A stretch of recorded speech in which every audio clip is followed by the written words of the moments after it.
Kata orang, cinta selalu butuh perjuangan. Dan cinta juga butuh sebuah pengorbanan. Namun, apakah semua itu berlaku jika tanpa restu orang tua? Tentunya sangat rumit, bukan? Perkenalkan, namaku Putra. Aku seorang pebisnis muda. Tapi itu dulu, saat usiaku masih 25 tahun. Aku memiliki usaha pembuatan sarung. Dimulai dari benang, lanjut proses tenun manual, hingga menjadi sarung yang siap dijual ke pasaran. Bisnis ini udah kujalani 4 tahun yang lalu. Dan aku memiliki puluhan karyawan buat menunjang kelancaran semua proses produksi. Dari bisnis ini, aku mendapatkan mulai dari mobil, rumah, ya meskipun masih dalam tahap renovasi, dan segala kebutuhan keluargaku setiap hari. Bicara soal cinta, cinta itu bukan apa adanya atau ada apanya, tapi berusaha semampunya untuk kemudian memahami perasaan masing-masing. Seperti kisah cintaku dengan Lisa. Lisa adalah gadis satu komplek yang udah aku pacari 2 tahun lalu. Aku udah kenal baik dengan keluarga Lisa, dan keluarga kami sama-sama saling mendukung hubungan ini.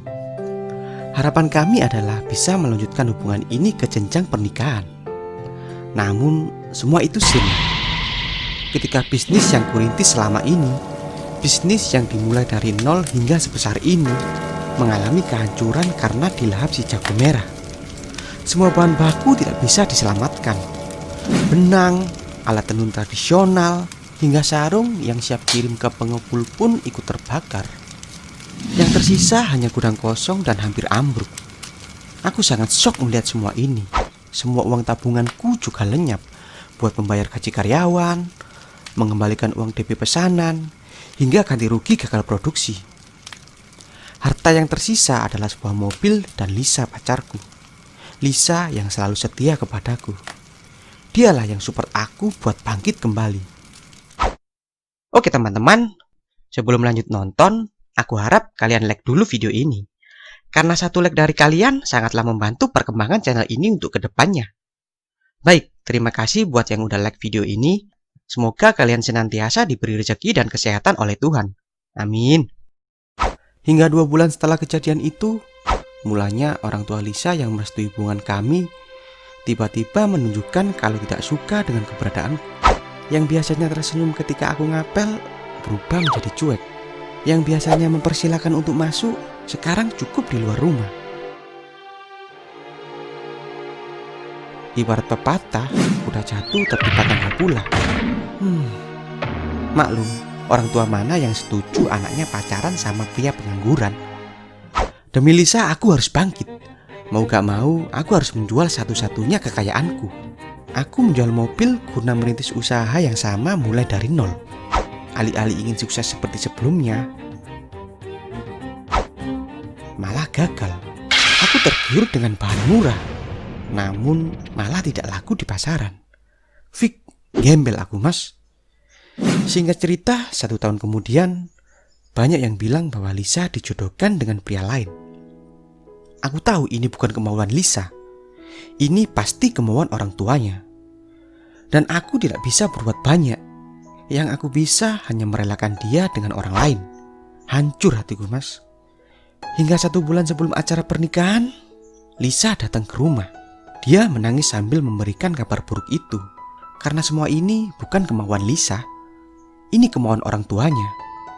Lisa ingin aku membawanya kabur entah kemana. Mumpung ada waktu, tapi aku menolak ajakan Lisa. Logikanya, mau dikasih makan apa? Lisa memelukku. Sembari menangis, dia bilang, "Kalau kamu tidak mau mengajakku kabur, permintaan terakhirku, ambillah kehormatanku mas. Aku ikhlas, karena hanya kamulah orang yang aku cintai."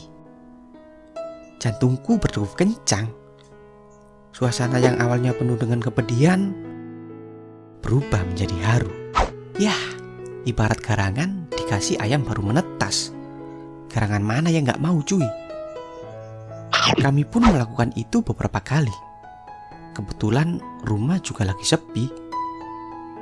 Tragedi ini kami simpan erat-erat hingga tidak ada satu orang pun yang tahu. Hingga suatu hari di mana Lisa menikah dengan orang lain. Aku tidak bisa datang. Terlalu perih, Mas. Ya, meskipun aku yang belah duren, tapi terlalu sakit jika melihat dambaan hatiku ditikung orang lain. Aku lebih memilih fokus mencari pekerjaan guna menyambung kehidupan. Ya, hitung-hitung berusaha move on dari Lisa.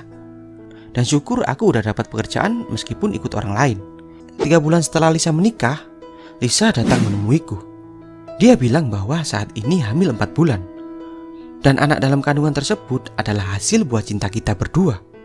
Parahnya, Lisa juga bilang ke suaminya bahwa ini bukan anak dari suaminya tersebut, melainkan ini adalah anakku. Mungkin suaminya kesal mendengar semua itu, sehingga menceraikan Lisa. Dan Lisa minta pertanggungjawaban kepadaku. Sebagai pria yang bertanggung jawab, aku bersedia menikahi Lisa. Jujur, selama 3 bulan ini, aku belum bisa move on. Aku masih mencintai Lisa. Hingga usia kandungan Lisa mencapai 6 bulan, kami resmi menikah. Orang tua Lisa udah mulai nerima keberadaanku. Mungkin karena terpaksa atau merasa kasihan sama anaknya. Hanya dia yang tahu. Ini adalah tips buat hubungan kalian yang belum direstui oleh salah satu orang tua kalian. Hahaha, bercanda men. Bagaimanapun juga restu orang tua itu sangat penting. Ini hanya soal kebetulan karena tragedi garangan dikasih ayam baru menetas. Dan kami tidak pernah menyangka akan terjadi seperti ini. Kita tahu harus menuruti apa perintah orang tua. Tapi kita masih punya kesempatan untuk membuat orang tua lebih mengerti perasaan kita daripada keputusan mereka.